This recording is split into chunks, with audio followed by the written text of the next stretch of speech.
500 ఏళ్ల నాటి భారతీయుల కళ సాకారమైంది. అయోధ్యలో శ్రీరాముడి ప్రాణప్రతిష్ఠ చూసిన రామభక్తులు తమ జన్మ ధన్యమైంది అంటూ పొంగిపోతున్నారు. అయితే ప్రస్తుతం అయోధ్య గురించి ఓ ఇంట్రెస్టింగ్ న్యూస్ సోషల్ మీడియాలో తెగ వైరల్ అవుతోంది. అయోధ్య ఆలయంలోని గర్భగుడిలో శ్రీరాముడిని చూడకుండా ఓ పూజారి తన ముఖానికి కండువా కప్పుకున్నాడు. అయితే ఆ పూజారి ఎవరు, అసలు ఎందుకు అలా చేశాడు అనేదే ఇప్పుడు హాట్ టాపిక్ గా మారింది. కీళ్ల నొప్పులు, ఊపిరితిత్తుల సమస్యలతో బాధపడుతున్నారా? RNC super speciality hospital, Chintal Qutbullapur. అయోధ్యలో రామ్లల్లా ప్రాణప్రతిష్ఠ కార్యక్రమంలో నుంచి ఒక ఫోటో సోషల్ మీడియాను షేక్ చేస్తోంది.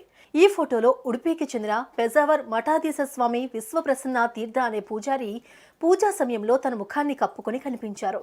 కెమెరాకు చిక్కిన ఈ దృశ్యంలో ఆ పూజారి ప్రవర్తనపై సోషల్ మీడియాలో చర్చకు దారితీసింది.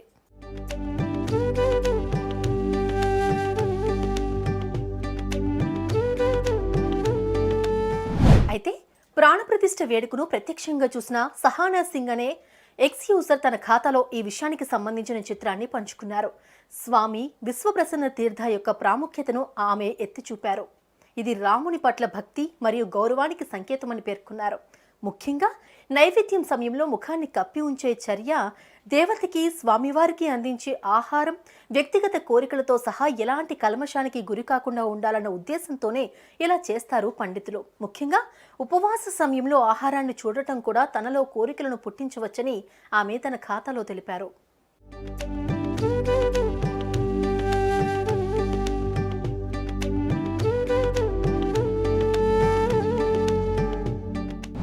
అయోధ్యలో జనవరి 22న బాలరాముడికి ప్రాణప్రతిష్ఠ జరిగింది. ఆ తర్వాత పూజలు చేసి హారతి ఇచ్చారు. ఆ తర్వాత బాలరాముడికి అన్నప్రసాదంతో పాటు ఇతర ఆహార పదార్థాలు నైవేద్యంగా పెట్టారు. ఆ సమయంలోనే స్వామి విశ్వప్రసన్న తీర్థ ఇలా తన ముఖానికి దుప్పట కప్పుకున్నారు. ఇది మధ్వ ఆచారమట. మధ్వ ఆచారంలోనే కాకుండా మిగతా ఆచారాల్లోనూ దేవుడికి నైవేద్యం పెట్టినప్పుడు కళ్ళు మూసుకోవటం లేదా కొన్ని నిమిషాల పాటు గర్భగుడి తలుపులు మూసివేయటం చేస్తారట. ఇది ఎప్పటి నుంచో వస్తున్న ఆచారమట.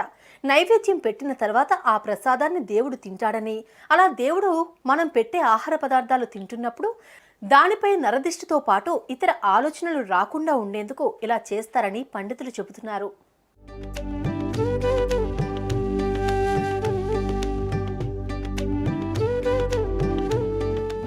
అయితే అయోధ్య గర్భగుడిలో ప్రాణప్రతిష్ఠ తర్వాత బాలరాముడికి నైవేద్యాలు సమర్పించారు పూజారులు. ఆ సమయంలో ప్రధాని మోదీతో పాటు ఇతర ప్రముఖులు అక్కడే ఉన్నారు. బయటకు వెళ్లే అవకాశం లేకపోవటం కానీ, తలుపులు మూసే అవకాశం లేకపోవడంతో ఆచారం ప్రకారం ఉడిపి మఠాధిపతి అయిన స్వామి విశ్వప్రసన్న తీర్థ ఇలా చేశారని చెబుతున్నారు పండితులు. ఇలాంటి ఆచారం ఒడిశాలోని పూరి జగన్నాథ్ ఆలయంలోనూ ఉంది. స్వామివారికి నైవేద్యాలు సమర్పించినప్పుడు అవి అపవిత్రం కాకుండా ఉండేందుకు పండితులు ముక్కు, నోటిని మూసుకుంటారు.